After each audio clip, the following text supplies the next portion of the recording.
Assalomu alaykum dunyo jamoatchiligi va dunyoning har qaysi joylaridagi Uyg'ur qarindoshlar.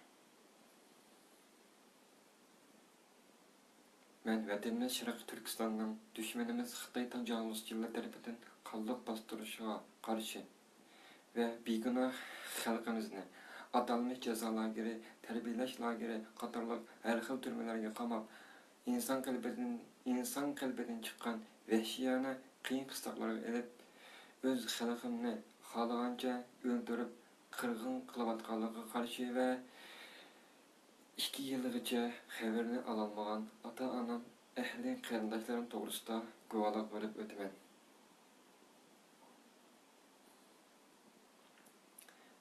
İsmim İsmail Zunan. Qashqar shahar Beshkiram yezisida tug'ilgan. Men 2016-yili Türkiye'ye o'qishga chiqqandan beri urug' tuqqan qarindoshlarimning hozirgacha hech qanday xabarini ololmadim.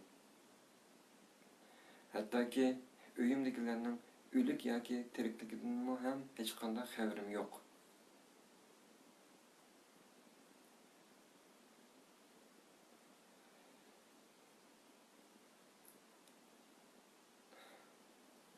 Dadamning ismi Zunun Palta. Anamning ismi Ruqiya Abdurashid. Acamning ismi Meryem Zunan. Cho'ng akamning ismi Rustam Zunan. Kichik akamning ismi Fazil Zunan. Men hozir bularning hech qaysini hech qanday xabarini bilmayman. Hattoki bularning bir parchadan bo'lsin rasmi yo'q. Chunki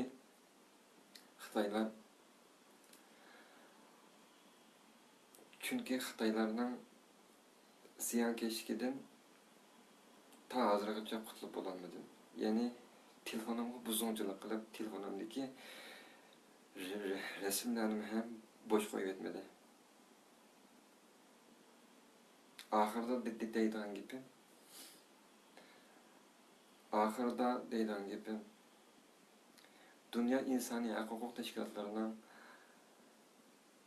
lagerda qiynalıyotgan Uyg'urlarning va uydagilarimning izdirkini qilib berishini va tezroq ular bilan birga jam bo'lishimizga yordam berishini so'rayman.